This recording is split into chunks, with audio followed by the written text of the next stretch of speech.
Hi good morning. എല്ലാവർക്കും സുഖം എന്ന് വിശ്വസിക്കുന്നത്. ഇന്ന് നമ്മൾ ഉണ്ടാക്കാൻ പോകുന്നത് നല്ല ടേസ്റ്റി ആയിട്ടുള്ള തക്കാളിക്കായും മുരിങ്ങക്കായും കൂടെ ഉള്ള ഒരു ചാറുകറിയാണ്.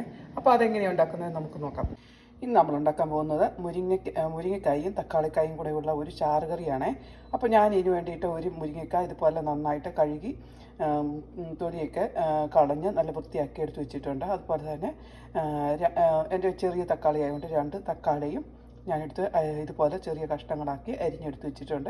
ഇത് നമുക്കൊരു പാൻ എടുത്ത് വെച്ച് അതിലേക്ക് ഈ മുരിങ്ങക്കായും തക്കാളിക്കായും നല്ലതുപോലെ ഒന്ന് വേവിച്ചെടുക്കാം.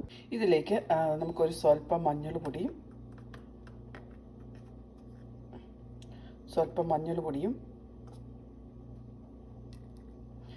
ഉപ്പും ചേർത്ത് നമുക്ക് വേവിക്കാവേ.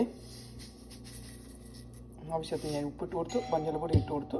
ഇനി നമുക്ക് വേവിച്ചെടുക്കാം. അപ്പോൾ നമ്മുടെ തക്കാളിയും മുരിങ്ങക്കായും വെന്ത് വരുമ്പോഴത്തേക്കും നമുക്ക് അതിന് ചേർക്കാനുള്ള അരപ്പുണ്ടാക്കാവേ. അതിന് വേണ്ടിയിട്ട് ഞാനൊരു 1/2 സ്പൂൺ സ്വല്പം ജീരകം, ശകലം തേങ്ങയെ, സവാള, ഞാൻ ഉള്ളിയുള്ളൊരു ഉള്ളി ചേർക്കാം. എൻ്റെ ഉള്ളി ഇല്ലാത്തതുകൊണ്ടാണ്. സവാള ചെറുതാക്കി കുഞ്ഞുകുഞ്ഞാന്ന് അരിഞ്ഞത്, പിന്നെ 2 പച്ചമുളക്, ഇതെല്ലാം കൂടെ നമുക്കൊരു മിക്സിയുടെ ജാറിലേക്ക് ഇട്ടിട്ട് നല്ലതുപോലെ അരച്ചെടുക്കാം. അപ്പോൾ നമ്മളുടെ മുരിങ്ങക്കായും തക്കാളിക്കായും നന്നായിട്ട് വെന്തിട്ടുണ്ട്. ഇനി നമുക്ക് അതിലേക്ക് നമ്മൾ അരച്ച് വെച്ചേക്കുന്ന അരപ്പ് ഒഴിച്ചു കൊടുക്കാവേ. അപ്പോൾ നമ്മളൊരു പാൻ എടുത്ത് ചൂടാക്കാൻ വെച്ചു. അപ്പോൾ നമ്മൾ അതിലേക്ക് സ്വല്പം എണ്ണ ഒഴിച്ചു കടുക് പൊട്ടിക്കാനായിട്ട്.